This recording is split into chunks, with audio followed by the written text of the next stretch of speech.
Welcome back to my YouTube channel mga kabosing.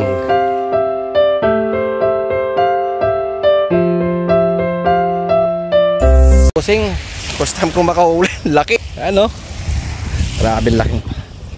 Mamaw. Mamaw na mamaw. Katikat. Sabi ko na, hindi ko magalaw kasi eh. Nubo. Kaya ang pakawalan to mga kabosing, bawal to.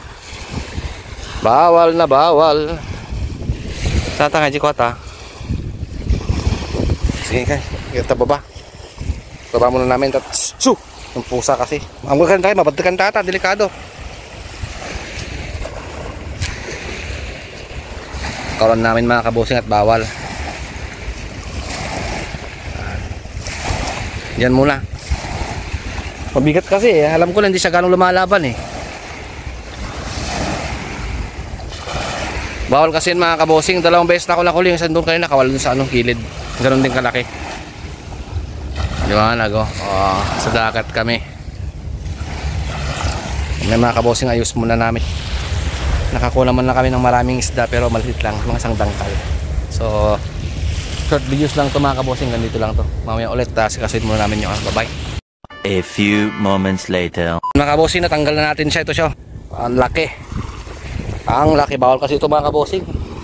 Magmumul tayo ng 750 shekel. Magkano yun? 10,000 mahigit. So catch and release tayo mga kabosing. Yan.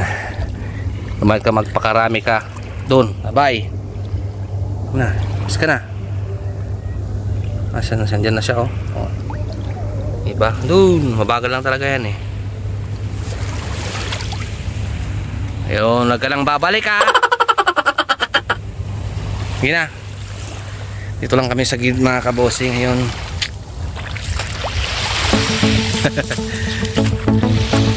Oh, magalaw-galaw din natin nga para Jason. Sa akin kayo na lalat, tumba agad eh. Yan lang yung mga bingwit namin yan, nakatayo. Pag natumba yan, automatic na. Ayan, ito lang kami ngayon. Low tide na kanina, hanggang dito yung tubig ko. Nag-low tide na siya mga kabosing. Doon kami sa dagat. Yeah. Sandstorm pa naman, kaya malikabok. Yun mga kabosing, hanggang sa muli, mamaya ulit.